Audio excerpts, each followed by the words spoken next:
الله يطول عمرك. هذا اللي نجي من أفضل كمان 50 ورقة.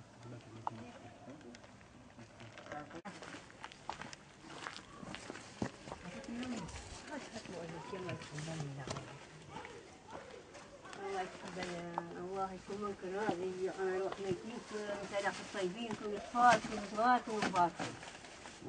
تبي فوق على مالك. الله يدفع الخذا والبلا من عليك.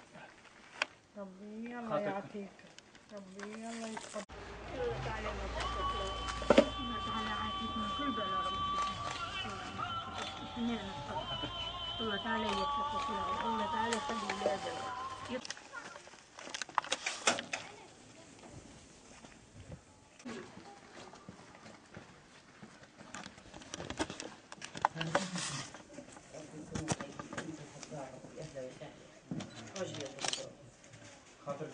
الله يتقبل خير، الله يتقبل صومكم.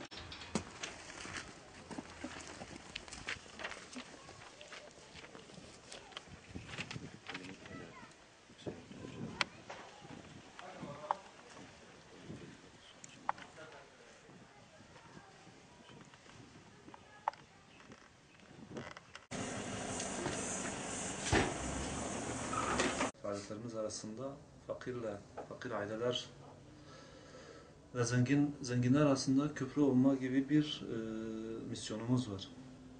Mübarek Ramazan ayı münasebetiyle fakir ve muhtaç aileleri tespit ettik ve dernek üye ve gönüllüleri ile birlikte bu tespit ettiğimiz aileleri duyarlı zenginlerin yardımlarını bu muhtaç ailelere ulaştırmak gibi bir çaba içerisine girdik.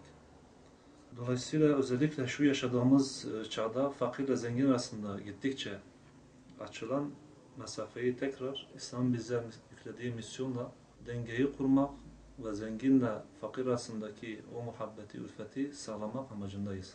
Bu konuda bize yardımlarını esirgemeyen duyarlı insanlara teşekkür ediyoruz.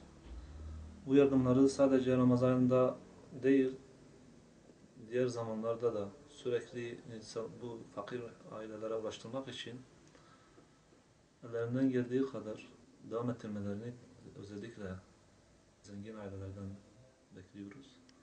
Allah-u Teala onlardan razı olsun, hayırlarını kabul etsin. Bu muhtaç durumda olan insanların yardım etmek isteyen kişilerin de görmesi açısından önemli olduğunu düşünüyoruz. Biliyorsunuz bu tür çalışmalar organizeli bir çalışmayı gerektiriyor. Komisyondaki arkadaşlarımız, Allah razı olsun onlardan, özveriyle çalışıp ev ev dolaştılar. Onlar hakkında gereken bilgileri titizlikle doldurup